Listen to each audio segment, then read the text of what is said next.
Hello everyone, आज चाहिँ हाम्रो लोपेन कर्मज्ञले दाजु हाम्रो शोभा दिदीको चाहिँ हस्बेन्डको चाहिँ बर्थडे भएकोले गर्दाखेरि चाहिँ हामीलाई उहाँलाई थाहै नपाइकन चाहिँ बर्थडे सरप्राइज प्लान गरेको थियौँ। अनि हामी चाहिँ उहाँको घरको बेसमेन्टमा चाहिँ बसेर चाहिँ वेट गरिरहेको थियौँ। अनि उहाँलाई चाहिँ बोलाएर चाहिँ सरप्राइज बर्थडे गऱ्यौँ। स्पेसली हाम्रो गुरुहरू आउनुभएको अवसर पारेर चाहिँ यसरी बर्थडे सेलिब्रेट गर्ने मौका पायौँ। अनि बर्थडे सेलिब्रेसन यो सरप्राइज बर्थडे सेलिब्रेसन पनि सक्सेस भयो।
तर थ्याङ्क यू दिदी भनेर चाहिँ पठाइदिएँ।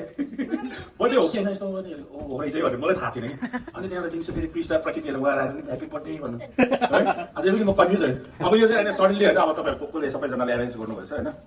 अब यो चाहिँ फेरि मैले होइन 10 मनमा 1 मन पनि सोचेको थिइनँ कि यहाँ आउँदासम्म सोचेको थिएँ मैले।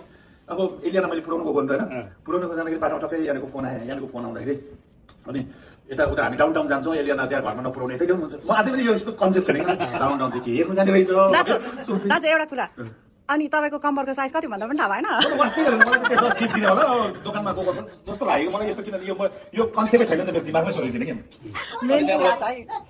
यहाँ आउँदाखेरि पनि अझै मलाई गाडीमा बसेर म फेरि त्यो माथि चटपटे र त्यो के अरे काँक्रा र मुलाहरूको अचार बनाएर चाहिँ त्यो दोकानमा पिरो न पिरो अनि मैले खान्छ थाहा थिएँ। म त्यहाँ आउँदाखेरि टक्कै तपाईँले खानुहुन्छ यहाँ आउनु भने म गाडी लगेर दोकानबाट त्यो प्लेटमै लिएर आएको छु यहाँ छ यहाँ खाँदै आएको यो। अनि त्यहाँबाट यहाँ आयो त्यो गाडीमा बसेर खाँदै थियो एलियाना बाहिर निकाल्दा फेरि अझै यहाँ काम छ भन्छ। म त यहाँ आउँदासम्म पनि थाहा थिएन। इन्ट्रेस्टिङ भयो एकदमै, किनभने एक्साइटेड जस्तो हो, किनभने थाहै नभयो क्या।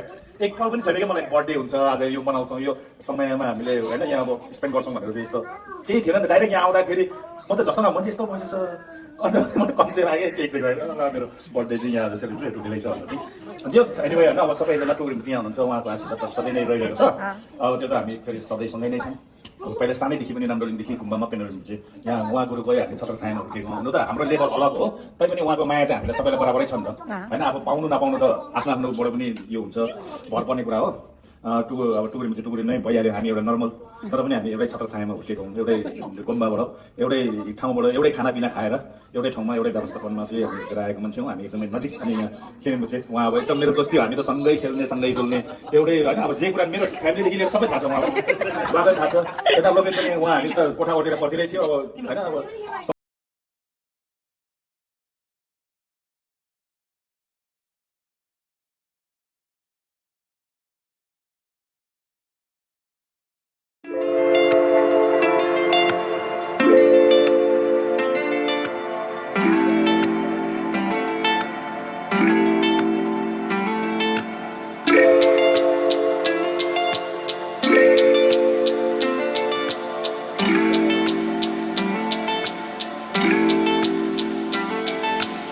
है